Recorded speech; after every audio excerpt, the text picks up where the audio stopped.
Eu vou conversar agora, recebo com muita honra aqui o Silvio Teles, que é da Comissão Eleitoral da Ordem dos Advogados do Brasil. Primeiro vamos falar sobre esse pedido de registro de candidaturas, de todos os candidatos. Todos eles já formularam a Justiça Eleitoral. A Justiça Eleitoral tem até o dia 19 de agosto para julgar isso. Se a Justiça Eleitoral negar o registro, qual que é o caminho que pode tomar cada candidato? Boa tarde, prazer tê-lo conosco.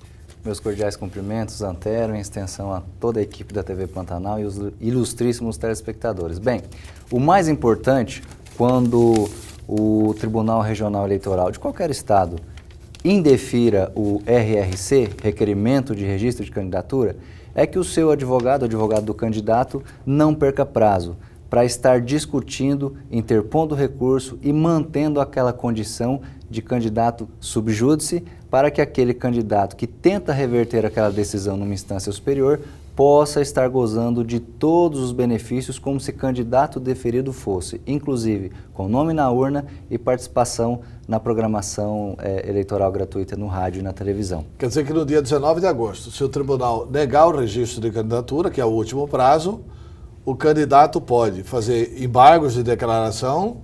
Exatamente. E depois do embargo de declaração, ele ainda pode recorrer ao Tribunal Superior Eleitoral. Exatamente. E continua fazendo campanha. Vai ocupar o horário de rádio e vai ocupar o horário de televisão e pode fazer campanha normalmente. Exatamente, por força do artigo 16A da Lei das Eleições. Muito bem. Tá, e na hipótese dessa negativa ser em função da lei da ficha limpa, do candidato ter contra si uma certidão de um dos tribunais, dizendo que ele já foi julgado pelo colegiado e foi condenado por um órgão colegiado.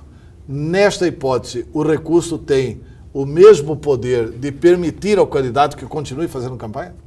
Tem o mesmo poder de manter o status sub judice devido ao princípio constitucional de peticionamento ao poder público que tenta reverter. É muito difícil, praticamente impossível, porém ele não pode jamais perder esse prazo de recorrer.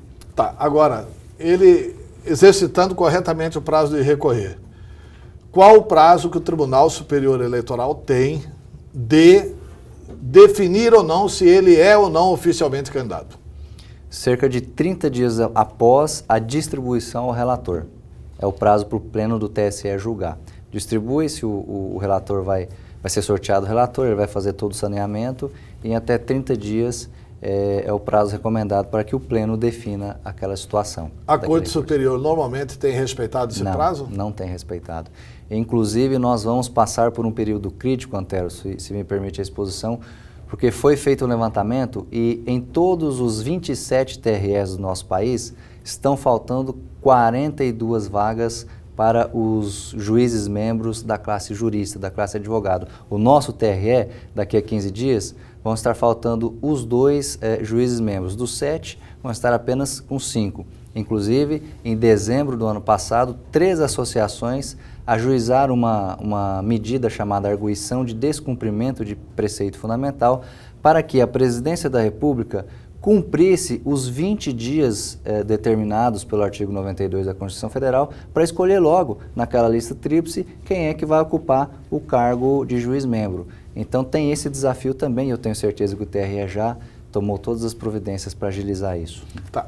Não havendo realmente essa obrigatoriedade, porque o prazo dos prazos do juiz é mais uma ficção. O juiz acaba não cumprindo o prazo, o TSE acaba não cumprindo o prazo. Mas imaginando que o TSE julgue antes da realização da eleição e indefira a candidatura também, o candidato ainda tem o direito de recorrer ao Supremo Tribunal Federal e continuar praticando todos os atos de campanha? Tem, como acontece muito em todas as eleições. E o Supremo Tribunal Federal atuará como a última instância, dará a palavra final. Dali, não há mais instância para se recorrer. Existem 2 vagas para serem preenchidas aqui em Mato Grosso, são os 2 candidatos da OAB, é isso? Exatamente, são 2 vagas para a categoria jurista, né, da origem advogado. Um antecipou a sua saída na última segunda-feira, dia 30, e o outro vai sair na semana que vem ou daqui a 15 dias no máximo. E os 2 juízes substitutos também estarão ausentes. Um já decorreu o prazo do seu mandato, está na lista tríplice, e o outro também vai ter o seu biênio terminado daqui a 10 ou 15 dias. Então, nós não vamos ter nem juiz substituto para ocupar a classe jurista. Vamos ficar com apenas 5 membros no TRE. A divulgação que nós da imprensa fazemos é assim, na categoria jurista da OAB, né? Isso. Mas a OAB não participa dessa escolha. Quer dizer, isso não cria realmente um clima de desconforto na Ordem dos Advogados do Brasil? Porque não deveria essa lista tríplice, antes de chegar ao Tribunal de Justiça e depois a presidenta Dilma, não deveria essa lista tríplice passar pela OAB? Porque o que a imprensa divulga é assim, o advogado, o jurista Samuel Dália Franco, né, que é um dos juízes hoje do tribunal, representa a OAB. Mas essa lista nunca passa pela OAB. Como é que a OAB se posiciona sobre isso? Uma pequena sensação de desprestígio devido a uma falha de redação na legislação no artigo 92 da Constituição Federal. O artigo 92 da Constituição Federal não prevê, é o único tribunal, a única formação de composição em que para o Tribunal Regional Eleitoral não tem a necessidade da lista sêxtupla apresentada pela OAB para então ser formada a lista tríplice no Tribunal de Justiça e encaminhado à Justiça Eleitoral. Mas já há parlamentares que apresentaram proposta para corrigir isso daí. E a formação do TRE ter também, como o único que ainda não tem, a formação da lista sêxtupla da OAB para encaminhar a formação da lista tríplice no TJ. Os candidatos, para fazerem impressos de campanha, eles precisam ter o CNPJ liberado. Quer dizer, o Tribunal Eleitoral tem que apressar isso. Quem libera o CNPJ deve ser a Receita Federal, não é isso? Positivo. Então, enquanto não tem esse CNPJ liberado, pode-se fazer campanha? Por exemplo, hoje, pode o Carlos sair na rua e tocar jingle, já que eles apresentaram a proposta de registro da candidatura? O que exige o CNPJ é material impresso, portanto ainda não pode, porque não tem o CNPJ, não podemos também fazer a abertura da conta corrente, da conta bancária.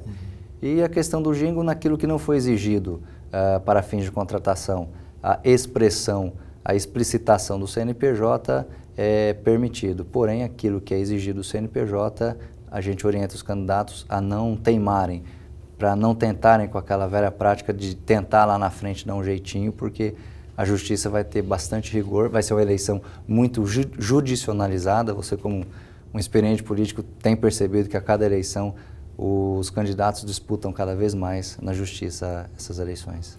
Pois é, e fica difícil também tocar o jingle, porque para contratar uma empresa de jingle tem que ter o CNPJ para fazer a contratação, né? Tem que ter o CNPJ, não tem como, né? Não tem como sem o CNPJ. Não tem como fazer movimentação financeira, porque precisa do CNPJ para abrir a conta bancária, e não tem como fazer movimentação financeira sem abertura de conta bancária. Doutor Silvio Teles, a OAB vai ajudar na fiscalização? Vai ajudar, a OAB está de portas abertas. É importante lembrar que até o próximo dia 10, 5 dias após o último dia para apresentação dos requerimentos de registro de candidatura, nesta quinta-feira, dia 10, é o prazo para o TRE publicar o edital com todos os candidatos, pretensos candidatos que apresentaram seus requerimentos. Qual que é o prazo? Até a próxima quinta-feira, dia 10. Então, a população deve se atentar, porque caso alguém conheça algum fato impeditivo, alguma hipótese de inelegibilidade de algum candidato, que apresente para a OAB ou diretamente para o Ministério Público Eleitoral. O candidato, o cidadão em si, ele não pode ajuizar a ação de impugnação de registro de candidatura.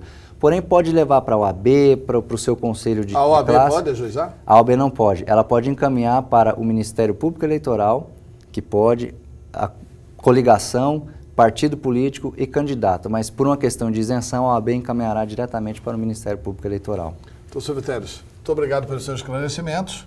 E a gente vai recorrer novamente à OAB durante o transcurso da campanha eleitoral, porque não serão poucos os problemas que a gente vai debater com relação à judicialização do processo político. Muito obrigado pela entrevista. Eu agradeço.